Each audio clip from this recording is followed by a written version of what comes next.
All right, ladies and gentlemen, welcome back to another episode of Psychonaut Sessions. And we have really the independent comics community's resident rock star, Tony FERO. Sir, how are you doing today? I'm good. That's a hell of an introduction. I don't know if I can live up to that, but Well, you are a rocker. yes. In one way, shape, or form. So, Yeah. I mean, I think it fits. I don't see anybody else in the comics community like as equally like sitting there like grinding it out on an electric guitar as much as you do, except maybe Tony McMillan. He's another one that Yeah. I Sam see jamming out or Sam sometimes. Lock-Ward is he's doing a lot of stuff. Okay, Yeah. all right. I always see him posting music stuff. Like he's making records and stuff. Sweet. I'll have to check him out. Yeah, I don't know. I think there's probably more of us out there than you think. Maybe, I don't know. Possibly, yeah.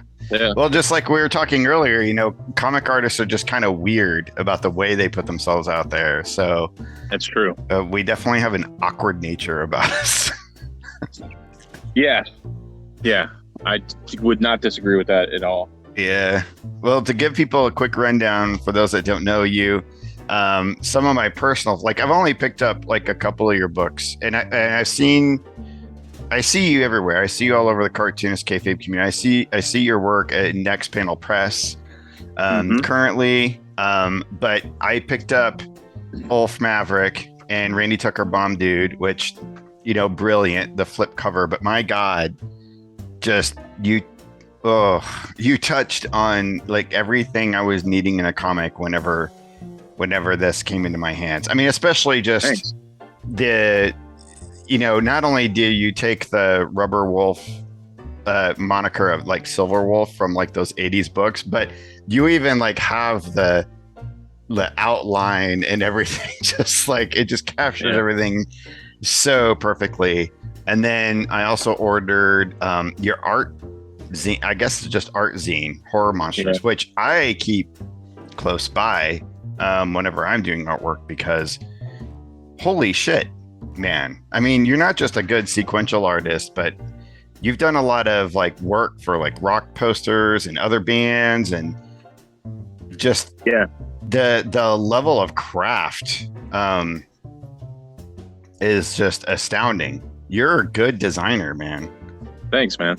That's what. Yeah, that was kind of my my bread and butter for a long time. I was for most of the 2000s. I was doing a lot of mostly music related stuff, doing a lot of album covers and posters and T-shirt designs and stuff like that. So that was kind of my main gig. That was actually kind of the thing that kept me away from making comics actually for about a decade, because I was just doing so much of that stuff that I just didn't really have time to work on my own shit, Yeah, it's really time consuming. Yeah. So what I was going to ask you, like, where you're obviously I would say an accomplished comic artist. You're also an accomplished musician. Did both things develop in concordance with one another for you, or did you have one love first over the other? Well, I mean, obviously, I think I was always into comics, like as long as I can remember, like as a kid, my earliest memories, going back to like before I could read, even, where I remember always having comics around. So there was never a point, like I don't remember a point in which I like decided, oh, I'm gonna get into comics. Like it's just always been part of my life. And then, so obviously that kind of came first, but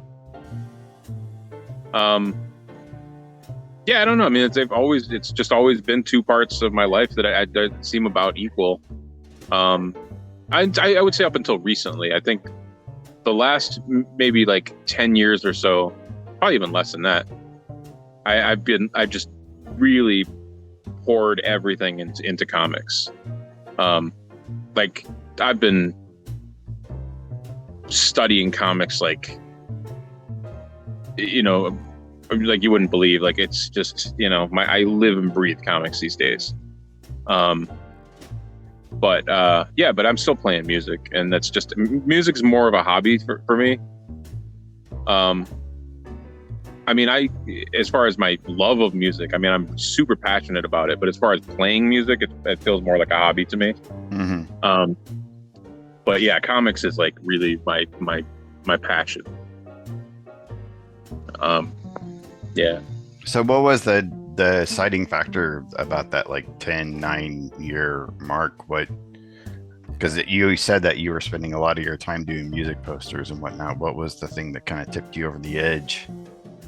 As far as transitioning to comics specifically, as opposed to just illustration, yeah. I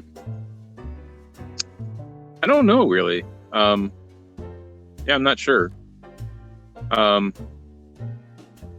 think I've always been like, I've always had aspirations to make comics. Like that's, ever since I was a kid, I've always been trying to make comics, but,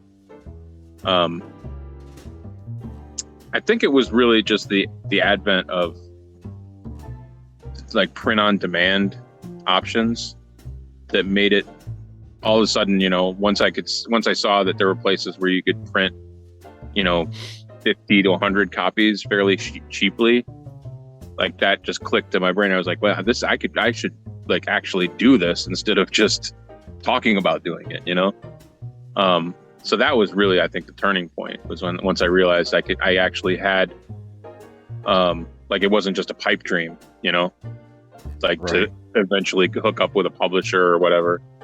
Like I could just do it myself. And that comes from punk rock too, really, It's yeah.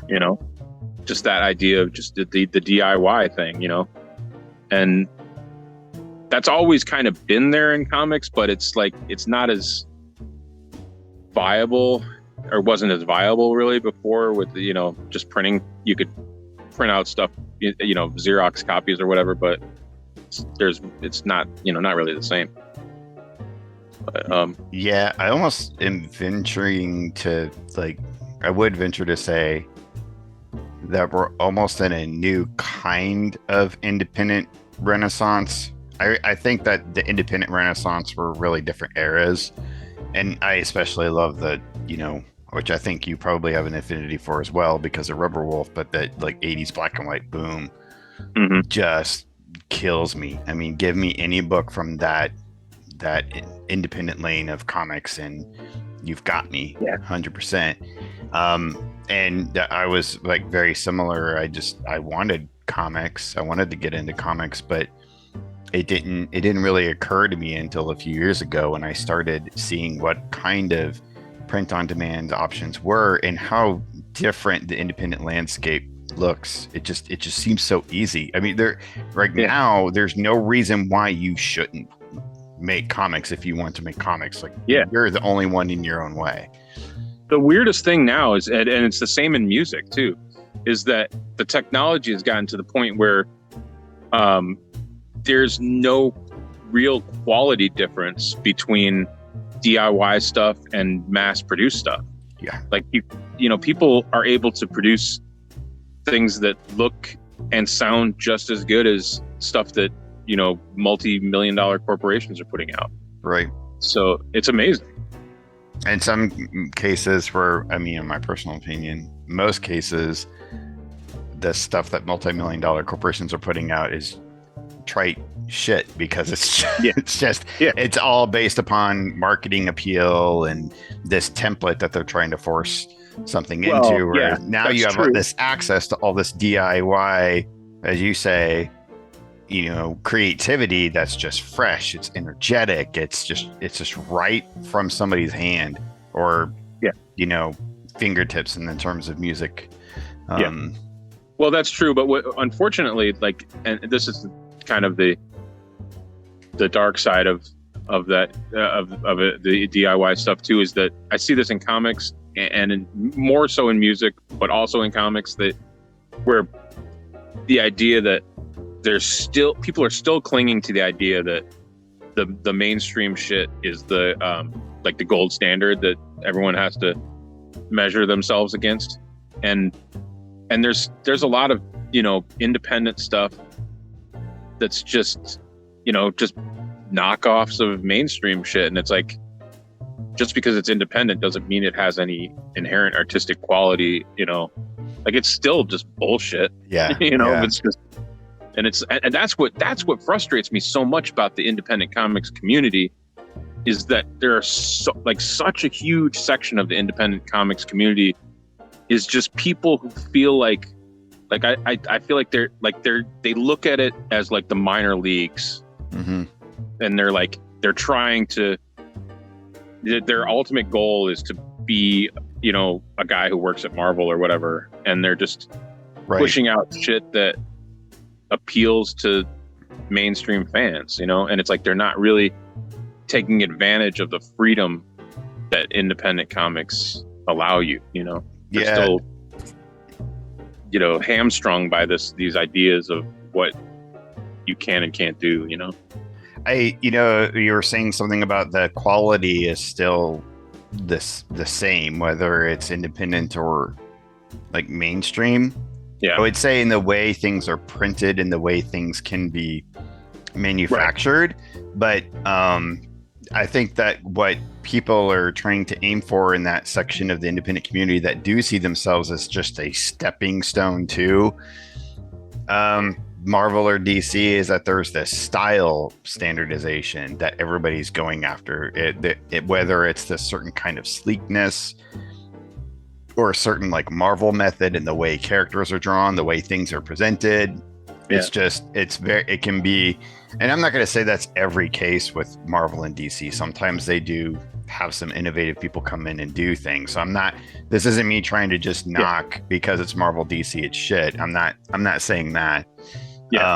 But I do think that there is, I agree in my limited time really being in, because it's only been about 3 years that I've really dove fully into the community. I've been very isolated. I do see a lot of independents that their books are just trying to mimic that certain sort of style, and in the hopes of getting, and they're having relationships with certain other big league creators as a way to just shoe themselves in. Whereas I'm just like, I don't know if I would, if you asked 13-year-old me, it was definitely to, be the next X-Men artist or wherever, or the next artist on Spawn. And now I'm just like, I'm 44 years old and I'm like, I would just really like to do my own thing, like my own, like there's no reason why I couldn't put my own ideas out there, and I got plenty. Absolutely. I wish more people felt that way. And I don't know. I think we're getting further and further away from it, but I don't know. It's sad though in a way, because I'm kind of torn with this, because now that I think about it, it's like I kind of wish that more. I wish that more good artists were working for Marvel and DC, but I understand why they're not.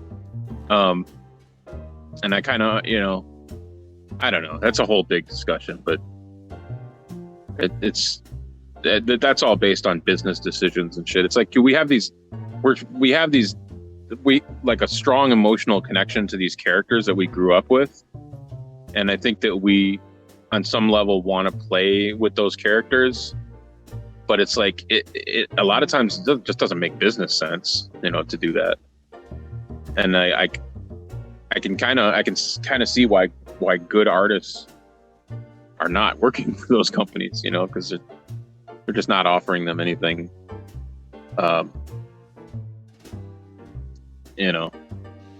any good deals, really. Yeah, I almost sometimes wonder if the industry would, well, I mean, certainly would shift, but if it would shift it in a different direction, if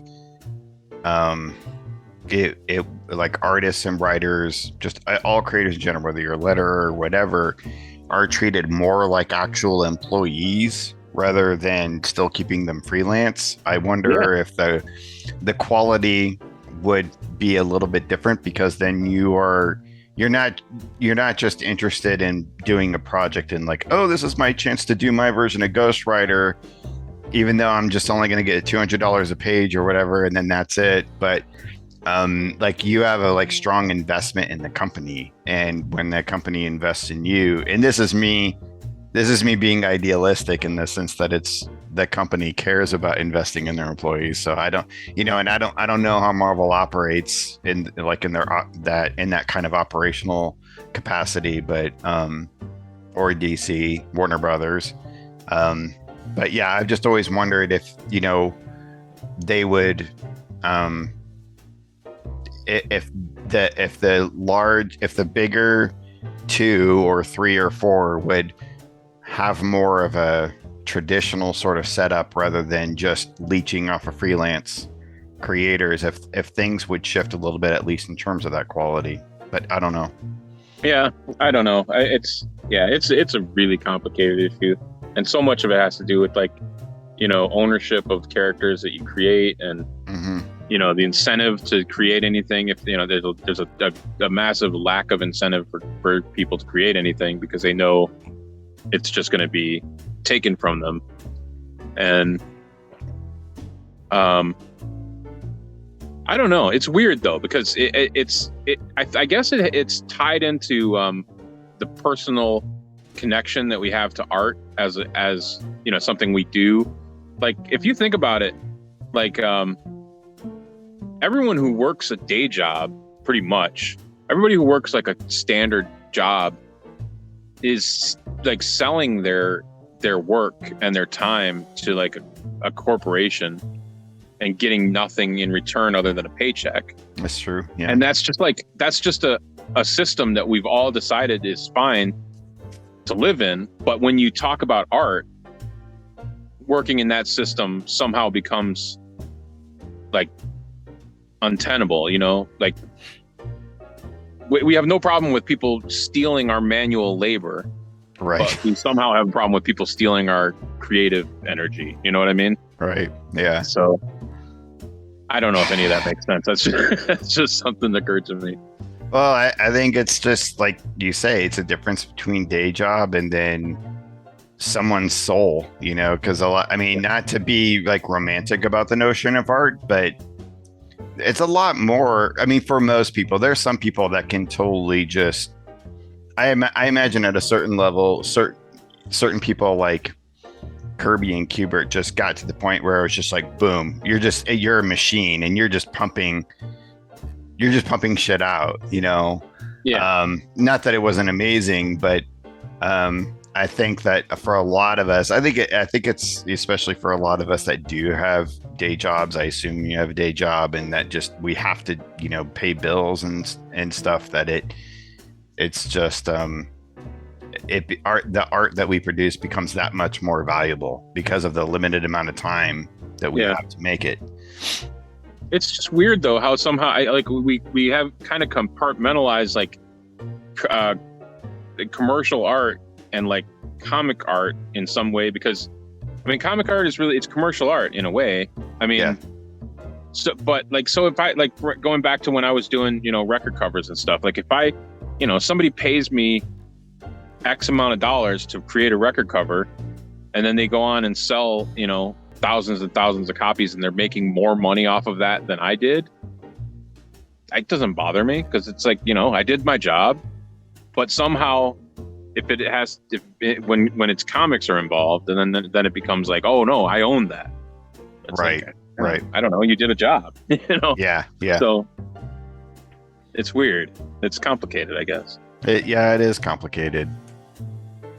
I can completely see what you're saying, because I've heard that whole mentality that gets expressed about jobbers and whatnot, but also they're making a living at it, right? A lot of the time, and it would just be nice that I think it's like the freelance market that's just something needs to be done, because of we have an individual, I don't know if it's like one of the headquarters, but we definitely have like a local chapter of Heroes Initiative that's here in Kansas City, that shows up at all the conventions, and I usually always try to make a point of like buying something at the conventions from there to support, because they exist because people like William um, Mesner Loebs and others are older and they don't have health insurance. They never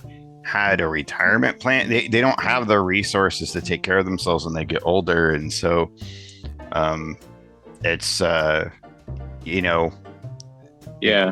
the comic book market being entirely and always just a freelance market and it staying that way just feels like it's an untenable state. Yeah. And especially when there's so much money involved. Like, the fact that these companies are making literally billions of dollars in profit off of this stuff, the fact that, a guy like William Mesner Loebs, like, nobody could fucking cut him $1 million check. Right. It's like, come on. There's so much money in this industry. It's like, come on,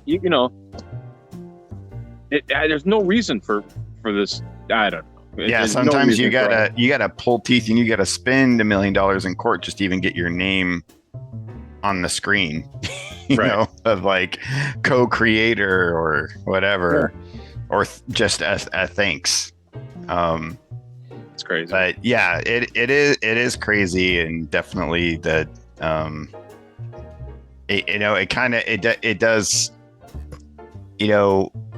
give this fresh feeling to where the independent industry is now, because we are in this like very exciting place, but it's also very anarchistic in a way. It's very because everybody's just doing their own thing in a very like libertarian mindset sort of way. There's no I don't see a ton of new independent companies cropping up or anything. Like in the 80s, you had Silverwolf, you had Aircell, you had all these companies that were they were trying to be that next Marvel. And now it's just Joe Schmo, whoever, Tony FERO, Daniel Moeller, just like doing a Kickstarter or not even doing a Kickstarter, and they're like just throwing it out there. And I know that's something I would really like to see happen. I would really like to see people come together in ways where they're helping each other, because it seems like we're all just out here trying to do everything ourselves, and some people are better at marketing than others, and so it would be nice to sort of put our powers together and really, like if a good number of independent, there's so many great independent artists out there who are all doing fairly well by themselves, but imagine how much better they could do if they all banded together, and we could create a company bigger than Image, easily. Yeah, if we all put our heads together. Yeah. You hear that, Eli Schwab and Will Hoffnecht? Did you guys hear that? I feel like those guys at least shout out to them. Like they're trying to maybe do something, but I think we just need more people to come together and do that shit, Yeah, and hopefully not rock the boat on this like energy that I do feel is happening, because there's so many. I haven't been, man, there was a good decade or more that I didn't pick up a single comic. Yeah. And that was my lifeblood. That was everything to me. And it's just only been in the past like 5 years that I'm devouring so much, and it's all this. There's just so many cool, exciting projects happening, and I would hate for some sort of organization to come up around that ends up kind of killing some of that energy off. Yeah, that's hopefully true. It makes it thrive. So, because I feel like that's as cool as Image was when we were 13 or 15 or whatever age you were, there was not a lot of great things came out of that as well. So the bubble popped. Yeah. Yeah, it's kind of, I don't know. I see little things happening, like there's like these little sort of groups, like what is the name of that thing? I don't know. I'll just see like these little sort of small companies that are kind of absorbing, like they're basically like somebody will come out with a good independent comic and then it'll start to get a little bit of traction, and then somebody will come in and say like, oh well, we'll distribute that for you or push it for you or whatever, and then you start to have like these little curated groups of comics under one sort of banner or whatever. And I guess that's all. I mean, that's kind of what I feel like that's a good thing in a way, but at the same time, then it does kind of start to feels a little cliquish in a way. Mm-hmm. If you're like outside of that. Mm-hmm. And then I don't know. Yeah. Maybe the independent model is the way to go. Yeah. Yeah. Because that's the thing, man. I get so fucking, whenever I see like cliques start to form, it gets like, I get really scared. Yeah. You know? Yeah. I mean, I see it when they do form, and then there's this like weird, it's not even really overt, but there's just like gatekeeping that starts happening, and it's just like, whoa, I'm not fucking interested in that at all. Yeah, exactly. Yeah, because I don't want to, it's either enjoy my work or don't. I don't want to have to jump through hoops in order to get into any sort of inner circle or to be accepted as a part of your entourage, and not interested in that at all. Yeah. And in a way, it's actually kind of cool to be apart from that, but yeah. What area are you in the country? Do you have a thriving independent community there, or? Not as far as I know. I mean, I'm in Ann Arbor, Michigan, and I know that there. I mean, we have a really great comic shop here, and I know that there are some artists, doing independent stuff around here, but there doesn't seem to be like any sort of connected community that I know of. It could exist. I'm just not part of it. It's just not something I've been made aware of. I don't really. I can't think of anybody else really doing anything that I around here. That's something I would, I think would kind of help, because because of the internet, we have this like at least national and maybe sometimes international connection, but the local connection seems to be missing. I started connecting with, like, for instance, the Kayfabe Ringside Seats group way like earlier than like any connections I started making in KC. And even then, like, I've attended a few cons, and still it's just it's just not easy to make the connections. Everybody's very, I'm doing my own thing, and they're not negative. I'm not talking negative on anyone. It's just there's not that network yet. Hopefully, knock on wood. Yeah, not trying to put that on myself. I noticed when I did a couple of cons a few years ago around this area, and there does seem to be. I noticed at these conventions that there does seem to be like a sort of Detroit area comic community. I did notice like these people at these conventions kind of hanging together and stuff, and but that all seems to be kind of kind of like what I was talking about before. And I don't want to talk shit about people, but it's like it felt like it was, a lot of people just doing independent superhero stuff, that they were trying to be the next get the next Image book or whatever, right? And it didn't really feel like an independent community so much as like just a bunch of guys hustling to get into the big leagues, Yeah. So, that's, that is what it is, whatever. I think, like, I come from this punk rock background, so it's like, I tend to have, I just get really leery of that kind of stuff, Of course. And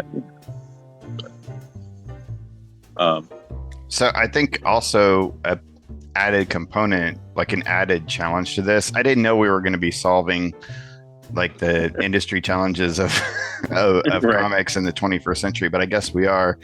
But I think another challenge to that is like what we were talking to earlier before I pushed record, of just how self-effacing and insecure like comic creators normally are too. Yeah. So that's another big thing. We're not generally the very overt, out there, Stan Lee-ish kind of like guy, It's so tough, man. It's so tough because it's like I sit here. It's so weird, man. I look at my stuff like I'm a huge fan of my own work. Good. Like, I fucking love it, Good. Like, I do too. But it's like I can't fucking say it, Yeah. It's like I love my stuff so much, but it's like I can't like get on the internet or anywhere and just tell people like, oh my God, this rules. But it's like I feel it, but it's like I can't say it. I just feel like an asshole. Yeah. No, I get it. I haven't always felt this way, but the past year or two, I've gotten to the point where I'm down. I actually do appreciate my own work because I'm trying to create what I want to see and what I want to. And so if you're just making what you want to see, and the shit that's out there you wish was out there, then how can you not love your own shit? And and I even enjoy watching the evolution of it. I looked at some of my earlier stuff from quite a few years ago, and I'm down. I enjoy watching the progression, but I'm with you in that I can't. When someone compliments me, even to my face, I'm like, oh God, and I start turning red, and I don't know what it is. It's some sort of weird like prepubescent like Christianized shame that got put on me as a kid or something. I don't fucking know, but it's there. Even on my writing, like art or writing, it's just it gets weird to talk about it, and I can't. It's hard for me to talk about the work itself. So like when I'm at cons, to sell it, I'm just like, it's a book and it's cool, and I like it. I'm not a very good salesman. I had the fortune of sitting next to my last convention I was at, an individual who writes comics in the area, but he's also, for a living, he does fundraising. And so he was just, that's what he does, is he talks to people and he convinces people to give him money all day, every day. So he was just like on fire, and I was trying to learn from him, but it was just, you're too much for me. I don't know if I can do that. Yeah. I got to tell you, speaking of when you talk about writing, I'm kind of going off track a little bit, but like that's one thing I'm a little I'm a little shaky about. Like I don't feel like I'm a great writer. Like I feel confident in my art. Not that I'm like the most skillful artist, but I feel like I'm like the stuff that I want to do, I'm able to do, like I'm not, like, I don't feel like I'm failing at the aesthetic that I'm trying to go for. Which may not be everybody's cup of tea, but it's what I'm trying to do, I'm succeeding at. But writing, I feel a little bit less sure of. Like, I feel like my stories aren't as good as they could be.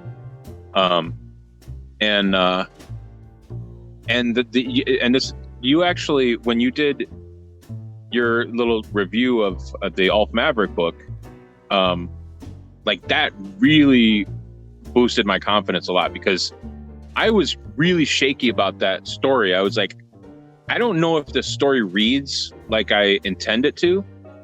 And the fact that you were able to explain the story like you were, I mean, like there was a lot of stuff that was kind of unspoken in that comic that you picked up on. And I that made me feel good. I was like, oh, I actually succeeded in conveying the ideas that I was trying to convey. Even though I was, a lot of the stat story in particular is not laid out explicitly on the page, but you were able to pick up on the subtext and stuff. That I felt very good that I had succeeded in what I was trying to do. Cool. So thank you for that. No, thank you. You made it. Yeah. You made something that I actually read quite often. It's not every day that I go back and read the same comic multiple times. But I mean, I think that as a person who went to school, not that going to school matters because it's not like we learn a lot. I mostly just smoked weed all through college, but I went to school for both writing and art.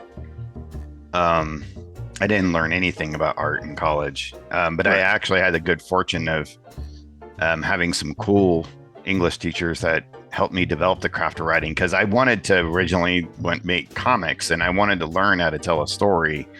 And then I just got into writing prose and nonfiction and whatnot. And I really think that being a good artist really just does half of the writing for you, because the stuff that really stands out from a literary standpoint that's really like a really good book is like mood and the ability to carry the sequence in a seamless manner without it seeming like you're forcing a plot. And we're already doing half of that by just drawing it out on paper and thumbnailing the whole thing. Right. We're already doing so much of it. And that's not to say every comic artist is a good storyteller. You just happen to be good at it. And, you know, a few of us out there just, you know, there's people out there, I think, that are just naturals. And then like beyond that, you know, the words on the page are just the words on the page. For the most part. I mean, there's some people that can like write, you know, total shit, and there's some people that can write too many words on the page, and then it just kind of kills the vibe too. But no, yeah, I mean, you do a great job with it. I don't think you're a bad writer at all. Now, granted, I haven't read 21st Century Big Spider, which I'm going to be ordering tonight. Yeah, and I feel like a bad Psychonaut Session host because I haven't had those in my collection yet, but. That's okay. I'm actually working on a collection of that stuff, which I've actually, it's pretty much done. I just got to get it printed. So I'm gonna do like a trade paperback of the first 3 issues, and then a bunch of old stuff that was, some of it was published in various formats, and then some of it's just been sitting. Not doing anything. Nice. So yeah. So when is that coming out? And do you think I don't know, man? I'm Kickstarter not sure. Or I don't know. I'm not sure. I'm thinking about doing a Kickstarter. I've never done a Kickstarter before. I've been involved in Kickstarters, but never like by myself. It's always been just like a project that I worked on. So I don't know. I've been thinking about that. I'm just I'm a little gun shy about that because for a couple of reasons. Just because like I don't know if I have a big enough profile that I could do a successful Kickstarter, and also just because when I started publishing comics, I was very adamant that I was not going to do Kickstarter. I was like, I'm just going to do it, you know. And but now I'm kind of. It just seems like everybody's fucking doing it, so why not? You know? Yeah. I feel like I would. It would have to be like some kind of big collection. I thought about doing it for my Psychonaut Presents trade, but I was also trying to just get that ready for one of the big comic conventions in town, and right. I also had 2 seniors in school that year, and there was just too much going on. It was like, I don't want to handle a Kickstarter, so I just paid for all the copies out of my pocket. But Right. I wouldn't be opposed to something big like that. Yeah, I have the same. It's like, do I have enough of a profile to like get enough interest? Or, I mean, you seem pretty well known in the community. I would assume there's quite a few people that will back your shit. Yeah, maybe. I don't know. Yeah, we'll see. Yeah, yeah, I'm really kind of on the fence. I could go either way at this point. So yeah, we'll see. But I definitely want to get that out sooner than later. So was 21st Century Spider, especially like #1, which isn't available on the site, on your Big Cartel site right now? Yeah. Was this like your first foray back into comics 9, Yeah. 10 years ago? Was this like your entry point, and you want to Yep. kind of talk a little bit about it? It was the first. Yeah, it was the first thing I self-published. I did a comic. I did a comic for in like I can't remember what year it was. It was the mid 2000s. I don't know, 2005 to 2008, somewhere in there. I don't remember exactly. I did a comic for this Japanese punk band called Balzac. They hired me to do a comic for them, and that was the first thing that I ever had like published, and that's really fucking bad. And I feel really bad about it, because like I love that band and I was really excited about the project, but it just like I don't know, I just bit off more than I could chew, and it just did not turn out as good as I wanted it to. But yeah, that was really the first thing. That was kind of what really gave me the bug, you know, that was like when I really was like, okay, I got to do more comics, you know. And then yeah, 21st Century Big Spider was the first one that I actually got together and did. That was like 2016. And yeah, and it was a learning experience. So that's kind of, you know, that's why it's not available. I haven't reprinted it. I will reprint it in this collection, but I haven't reprinted it. I've reprinted it a couple of times, but not in a few years. Just because the mistakes that I made, and everything I've learned since then, it's just hard for me to look at, you know? Yeah. And it's all, you know, it was, you know, it's a learning experience. So I don't, you know, it's fine for what it is. It's just, I can do so much better now. Were these characters created fresh at the time, or are these characters that have been with you for a while? No, I've been doing those comics for a while. The first one I did, the first 21st Century Big Spider comic I did was, I think it was 1997. I did like a little like 5-page comic or something. Never published it anywhere. Then throughout the early 2000s, I did a few short strips that one of them appeared in like a little like black and white zine that a friend of mine put out, and then a few of them I put up on. I used to have a website that was like an online zine where I would like review records and stuff like that, and I used to put up comics on there. So they appeared on online as like web comics in the early 2000s. But so yeah, that story, those characters go back to like the late 90s. That's awesome. Yeah. What about like childhood? Have you did you create any comics or characters when you were young, and are any of those going to carry over into your comics now? I don't think so. Not really. No, I think when I was a kid, I was mostly, you know, just drawing other people's characters, you know, superheroes and stuff. Yeah, I didn't really create much of anything as far as characters when I was a kid. Yeah. Awesome. Yeah.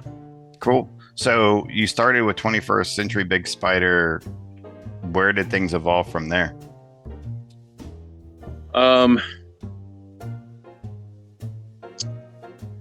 Well, let's see. That's pretty much the, like, I kind of,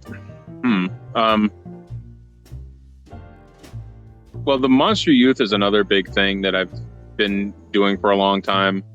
That is it's a series that I created with a friend of mine who's also the singer in my band, and so we've been doing those characters for a long time, and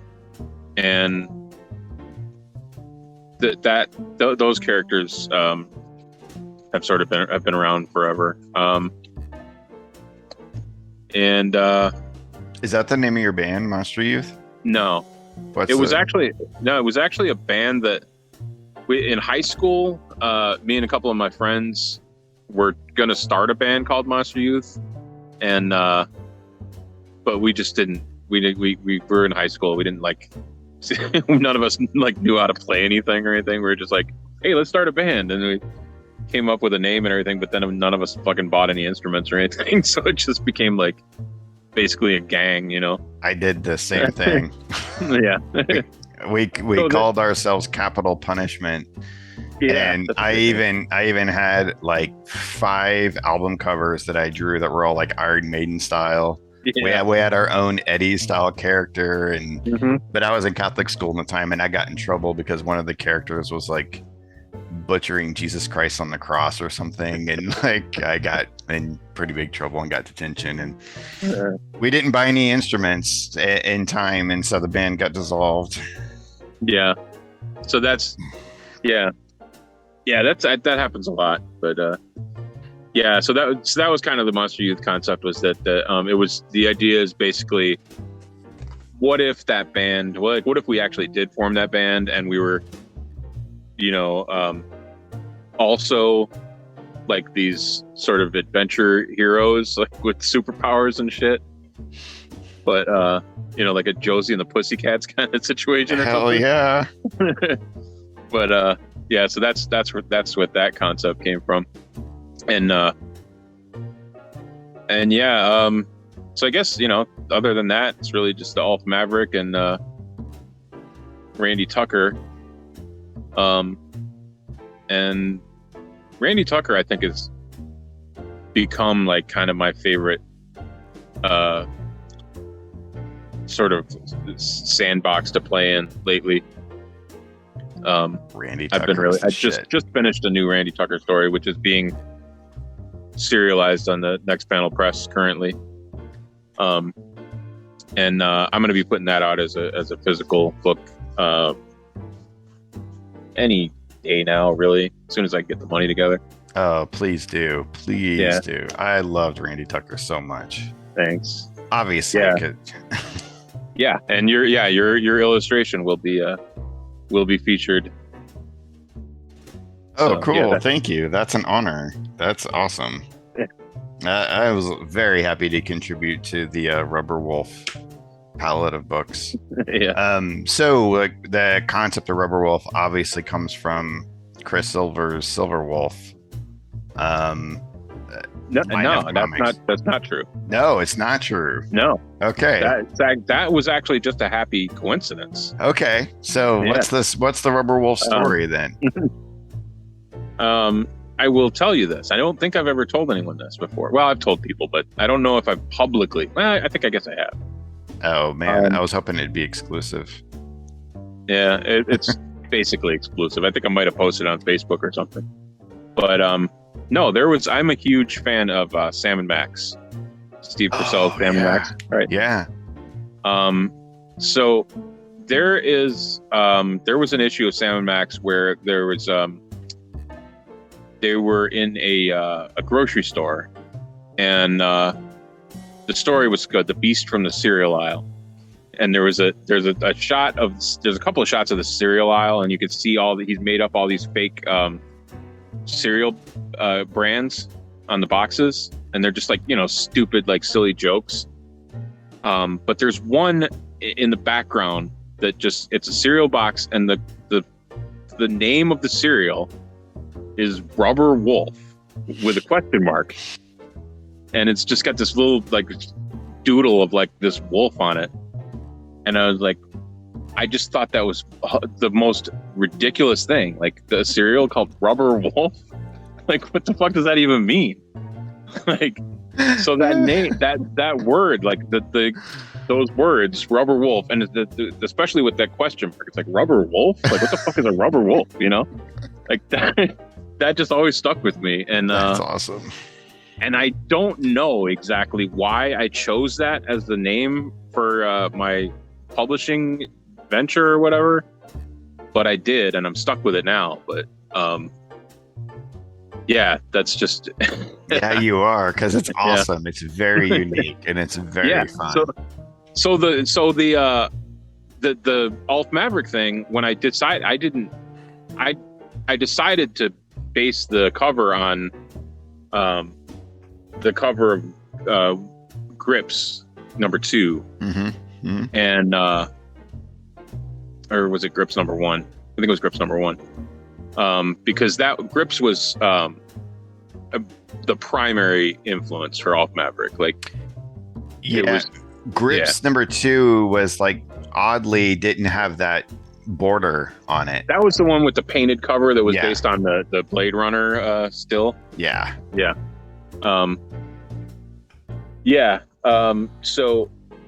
So I decided I was going to do the Grips thing, and then the Silver Wolf connection didn't even occur to me until I started doing it, and I was like, oh my god, that's perfect. Yes, perfect synchronicity. Yeah, the universe decreed it so. Yeah, that's badass. Well, it is perfect. That's awesome.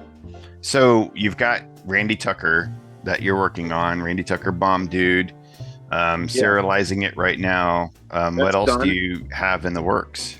I can show you some of some of the original art right here if you want to. Whoa, yes. I can show you some of the here's the first page. Wow. So yeah, I've got the let's see. Let me find the big money shot.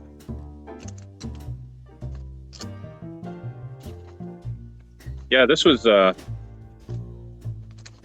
fun book to do because I did it entirely, on paper. Yes. Oh my God, that's beautiful. Yeah. That is beautiful. So those are some masterful brush strokes. What are you working with? Do you mind talking tools? Yeah.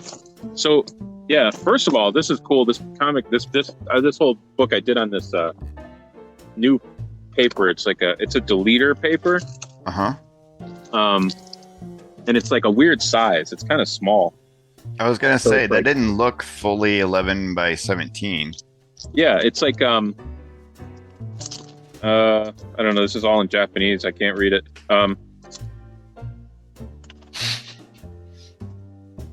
I don't know what the dimensions are exactly. But you think it'll translate well to the comic size eventually? I mean, that you can just all work on it in the computer. It's a little more square. So when I've been formatting it to a comic book size, I'm finding a little bit of extra room on the top and bottom, but it's not that big a deal. Yeah. But I really like this paper a lot because this was something that like Ed Piskor was talking about when he was started doing Red Room, because he was doing it on a smaller paper. Mm-hmm. And it's like, it really does, like, you could just get so much more done quickly. It's like when you're working on 11 by 17, you got this whole huge thing to fill up. Oh yeah. I work 11 by 14. I either work 11 by 14 or 9 by 12. Yeah. I've 9 by done a 12 few is 11 good. by 17, and it's just like, God, it's grueling. Yeah, it is. It's like just way too much. But yeah, I think I'm gonna stick with this size for a while. And plus the paper is a little bit thinner. It's not quite as thick, which is it's fine. But it takes the ink really well. I've been using this book was done pretty much entirely in brush. I'm not using any pen at all. I'm just trying to do as much I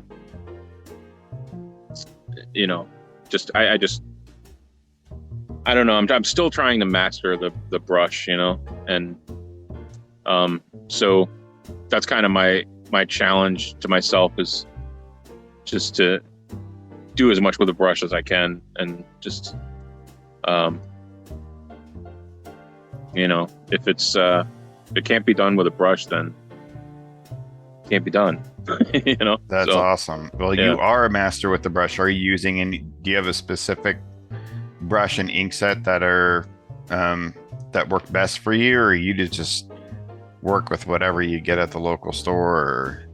I've been kind of playing around with different inks, but I've been using the it's the let's see, that's the Raphael 8404. Okay. It's a sable hair brush. And it's a size 3 is what I use. And that's a pretty good size because it's you can get thin and thick. It can get as thick and as thin as you need it to be. Mm-hmm. But yeah, no, the Raphael 8404 series it's fantastic. I was using the Winsor Newton Series 7 for a while, and those are great. I think this one's a little bit better. So, yeah, that's my go-to. I'll have to give it a shot. I have not. Yeah. I used brushes sometimes in my earlier issues of Psychonaut Presents, and then I don't know. I wasn't getting the results that I wanted, and so I just kept. I went back into just using microns, but I do every once in a while use like the Pentel brush pen. Yeah. Thing, which when I want to go thick, it works well sometimes, but also I feel like it's not easy to control. Yeah, I used those for years, and they did me good for years, but I just, yeah, like you said, the control is not great. Yeah, they're a little bit unpredictable. Like you think you're going to lay down a line of a certain thickness, and it ends up being thicker or thinner than you were just intending. Like all over the page. Yeah, I am looking for some better brushes because I'm just using some basic crap brushes for my ink wash, because I'm really in this book that I'm working on, I'm just laying down basic lines, and then I'm doing all the texturization and form with ink wash. Yeah, and but you don't really need super high quality brushes to do washes necessarily. Yeah, not really. They're just getting kind of stringy. But I would like to. I mean, god damn, your line work is just so appealing. It's so. Thanks, man. I it's the funnest thing for me. That's my absolute favorite part of drawing is inking. Like I just pencil just to have something to ink. If I could just work straight to ink, I would. But yeah, I just love the process of inking. It's just such a meditative kind of. You just get in the zone and just I love it. When that black reaches the white paper and just everything gets. So you said that you just pencil just to get to the inking. Do you lay down many pencils at all?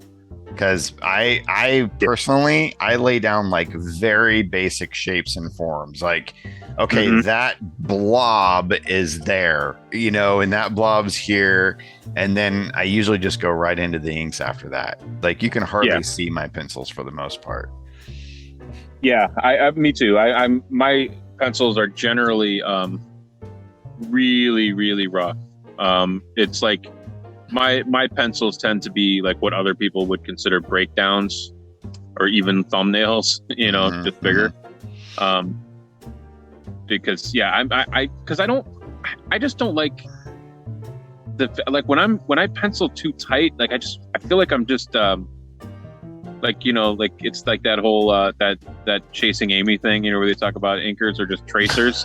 It's like I feel like a tracer. It's like, I'm not doing anything. I'm just copying over the same lines, and it feels like you're doing the same work twice in a different tool.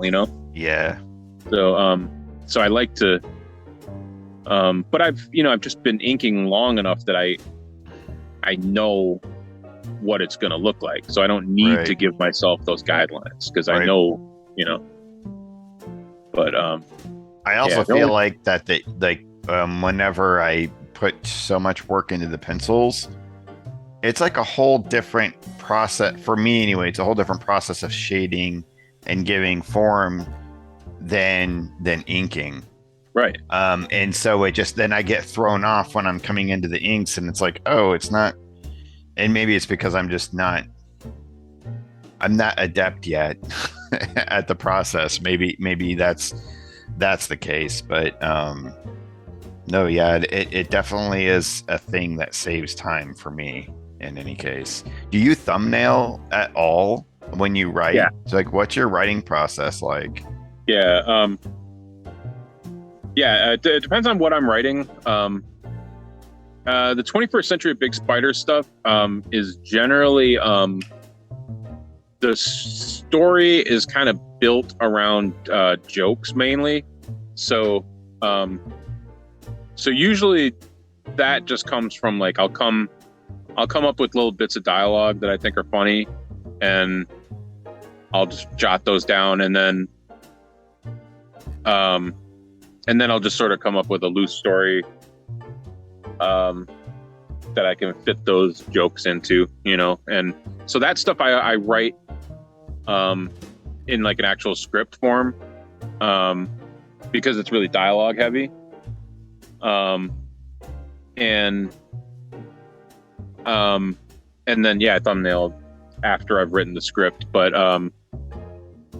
most of the other stuff that I've done, like Ulf Maverick and like Randy Tucker, that stuff is mostly written as thumbnails. Like I just will start drawing, and the story comes out of the drawing, not out of writing. Like I'll write the script after I've got the thumbnails done. Yep. Yeah, I'm with you. I'll have like a basic outline of the story, but a lot of that comes through the thumbnail process, really. Mm-hmm. So yeah, it's weird. I've been doing a lot of, not a lot, but here and there I've been doing some stuff where I've been drawing things that for other writers, and it's just such a different experience, because the writer has their idea of how it's going to be broken down into panels, and then you may have a different idea, and but luckily the writers that I've been working with have been open to my rearranging stuff a little bit, because it's every artist has their own particular way of pacing and stuff like that it's hard for writers to really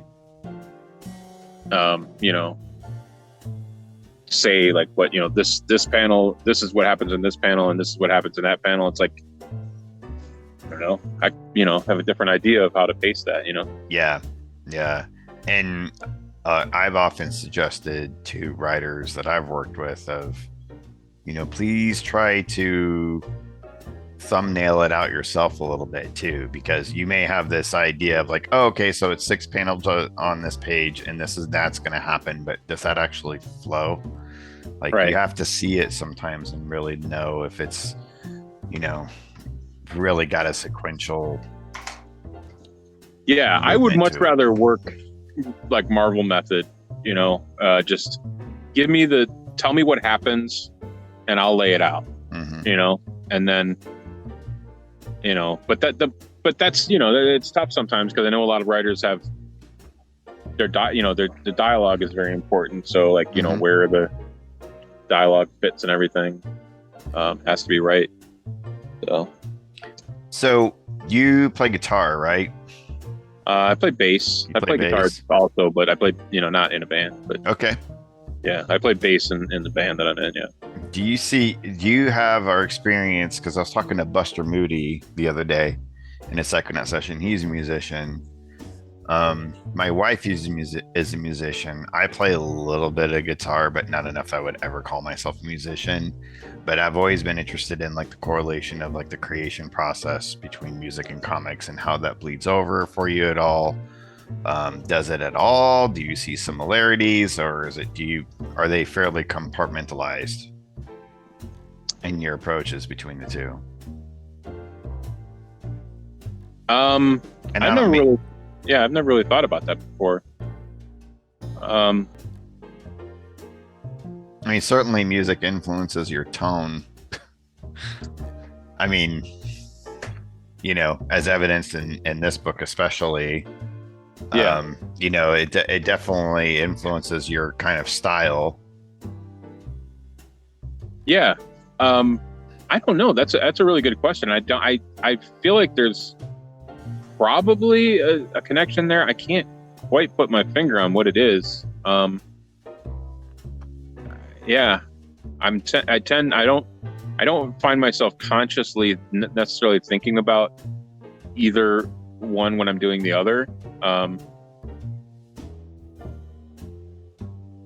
So I don't know, like working in a band, because I don't know if you make music solo at all. Yeah. But working in a band, I'm sure it's like really interesting because you have multiple personalities that you're all working together at the same time. It's not a forward manufacturing method in which one person's writing and then delivers to you and then you do something and it gets handed off. Right. So it's way more collaborative, and obviously that's a way different experience than just when I was talking to Buster. He's just like making music alone in his studio, and but yeah, I've always been kind of interested in the correlations with how music just bleeds over into like all aspects of our lives, really, because it's such a defining force. Into even the way we dress, the way we carry ourselves, the other things that we're interested in, whether it's movies or comics, whatever. It's such a strong indicator. Yeah. It's weird. It's weird because I do have such a strong passion for both things, but and I try to find ways to put like the music I've done, the bands that I've worked with, I've always tried to lend my comic art talents to that in whatever way I can, in terms of like record covers and posters and stuff like that. And I've tried to like shoehorn music into my comics as much as I can, but it's tough because it's a visual medium, but I'll do, I will like sometimes make references to songs or things like that. But it is kind of, I haven't really had any good way to mesh the two. Have you looked at Matt King's Tales to Enlighten? Have you read that? Yeah. I was just finished working on some pages for the next volume. Yeah. Nice. I'm having him on soon to help promote that. Cool. But didn't the first one, he had like music lists online that were like a part of like the story, different parts of the story, which I thought was like a cool way. So it was like something to listen to while you're, reading, that part of the volume, which was pretty cool.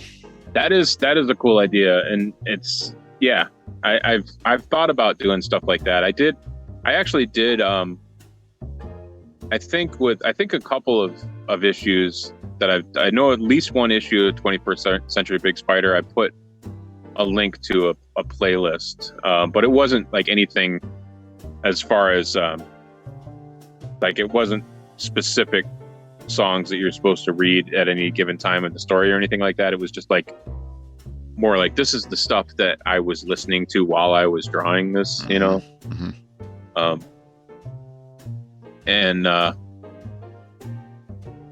I'm definitely gonna. I was gonna do the same thing for the new Randy Tucker book when I put that out, because I did put together a playlist for that. But it's just, to me, it's like, it's just songs that kind of represent the feel of the book, you know. Oh, I feel you. That's every project I work on, I have my playlist that I develop that is like, definitely, it drives. That's what I listen to whenever I'm making it. So yeah. What is your soundtrack right now? What's your? I mean, so you're working on Randy Tucker Bomb Dude. Is it like all Van Halen or? Yeah, it's a lot of like 80s metal stuff, and then fuck yes, some you know, just this particular comic goes a little bit jumps a little bit forward time wise from the last Randy Tucker book, just because there's something that I don't want to give it away because it's the ending cliffhanger. Mm-hmm. But time wise, some things had to line up. So the first one took place in 1986, and I did that specifically because the Ulf Maverick was also 86, took place in 86. It was like the whole book was, you know, based on the year 1986. Best year of comics ever. Yeah, 100%. And so that was but this one jumps forward to 1988,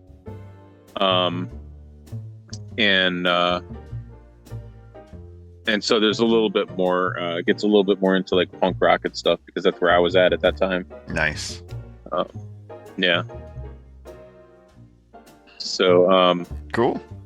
Yeah. So I do have like a playlist that I made on Spotify that it's like the soundtrack for Randy Tucker. I do put that on sometimes when I'm working on stuff. If I'm not like watching something, a lot of times I'll watch YouTube videos and stuff while I'm drawing. Yeah. But sometimes I just want to zone out and listen to music. But cool. Well, I'll be looking forward to the list in the next book. So yeah. We talked about how you were putting out, or possibly maybe putting out, your 21st Century Big Spider collection. This Randy Tucker book, are you just putting this just out on Big Cartel and that's it, or you gonna promote it any other way, Kickstarter, that, or? I think what I'm gonna do, as I've decided, I'm gonna do, because I'm sold out of the Randy Tucker, the Ulf Maverick Randy Tucker flip book. So I need to print more of those. So what I'm thinking I'm going to do is since I have this new Randy Tucker story, which is only, hold on, I have to look at this again. It's 16 pages. So it's not really long enough to be its own book necessarily. So what I think I'm going to do is I'm going to take the previous Randy Tucker story from that flip book and add that to this 16-page story, and do like a new Randy Tucker book with the new story and that old story. Cool. And then I'm going to release the Ulf Maverick. I'm going to reprint the Ulf Maverick just by itself without the Randy Tucker. Okay. And so those will be, you know, because while I like the flip book, I like the idea of the flip book, I do think that those can be experienced by themselves, you know. And that just means this is going to be more rare, and I can put my kids through college. with it. Yeah, probably. So. I think there's probably only a couple hundred copies. So. Oh, that's amazing. Yeah. Cool. I'm down. So what else are you working on? What's the future look like for Tony FERO? Well, I've been working on, I just finished just 6 pages for the Tales to Enlighten book 2, which I guess the Kickstarter is going to be starting in a couple weeks. Yeah, September 1st. Yeah. So that's been that's been kind of the main thing I've been working on I finished up the Randy Tucker thing a few weeks ago, and then I've just been working on that Tales to Enlighten, and been working on putting together the 21st Century Big Spider book. So yeah, I'm actually don't know necessarily what the next thing is. I've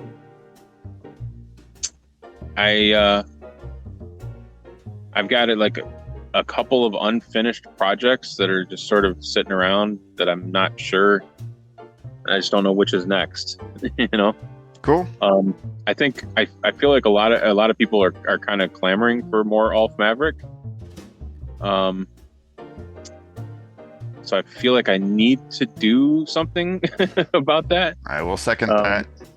And I have a story pretty much worked out, but it's not quite 100% there yet. So I don't know. That might be the next thing. I've also got a 21st Century Big Spider story that's written, but I don't know if did you get the Wizard number 2? Oh yeah. Yep. Yeah. So there was the start of the next 21st Century Big Spider story was in there. That's right. And I got to finish that. And just haven't gotten around to it yet. So yeah, so I don't know. I'm at a crossroads right now. I don't know where I'm going right now. All right. So I'm gonna need to start a fan petition for you to push forward with Ulf Maverick first. Okay. See if we can, like, as fans, get usher in the priority for you. Yeah. Yeah, it's tough. I don't know. I just don't know if I'm in that headspace right now. It's like, that's the thing. It's like you gotta get into, the right headspace, because I've been on this Randy Tucker thing. I've been like really enjoying the world of Randy Tucker, lately. Mm-hmm. And it's summer, Yeah. So I think maybe the fall, when I start getting the seasonal depression and shit, maybe that'll be a good time to get into Ulf Maverick. It is a dark book. Yeah. It is a very, and you wouldn't think that completely by the cover, because of the coloring, which I just absolutely adore. Yeah. But it's a heavy one. It's awesome. It's great.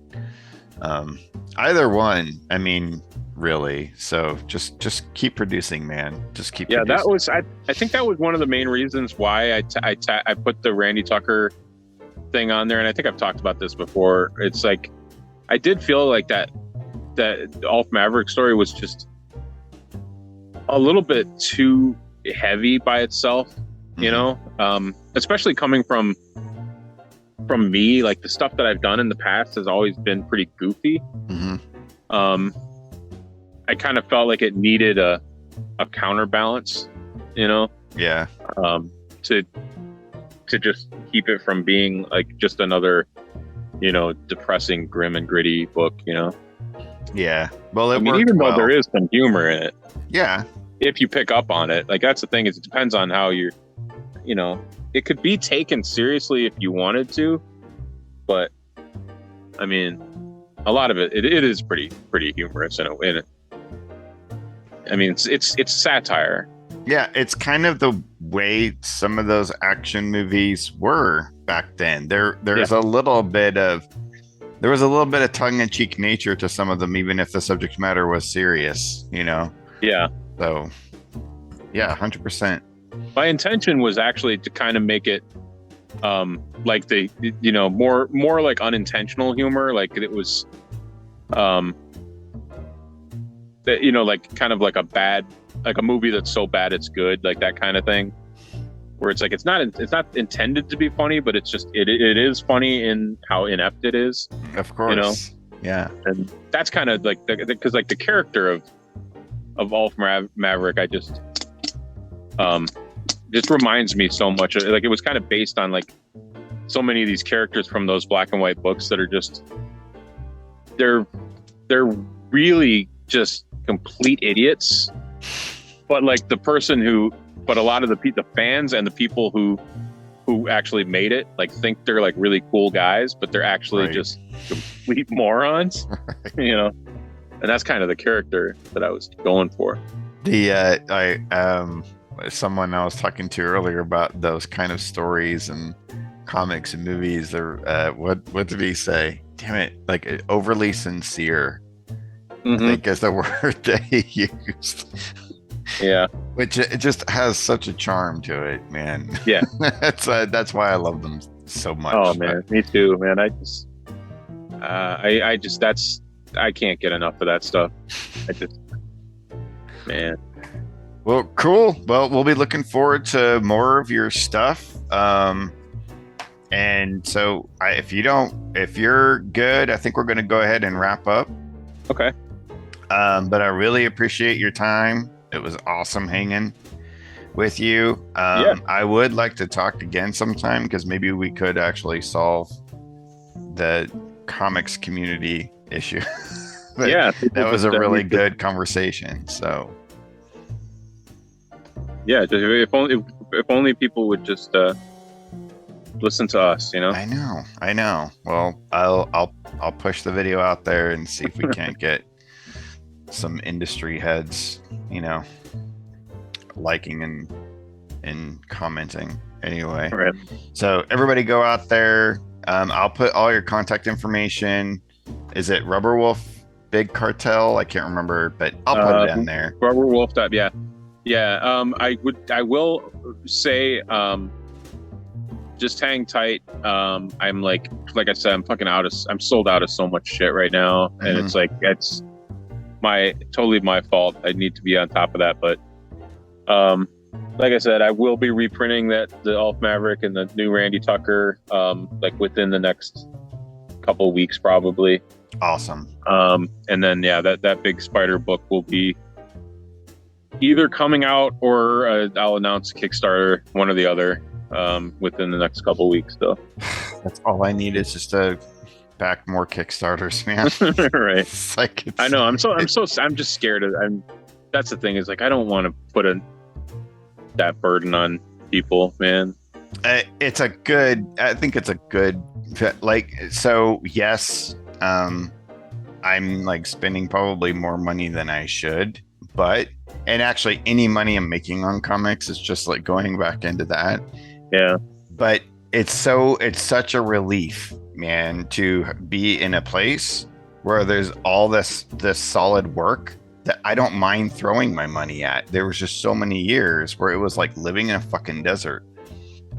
For me anyway. I didn't have access to any cool new creators or anything, and it was just kind of like digging in and finding old stuff. And I want fresh stuff, so to be able to like throw money at all this like new fresh material and these excited creators and this exciting energy, this is like, I can do this all day. This is a good way to spend my money. It's either this or heroin, and I don't think my wife would be down with that. So cool.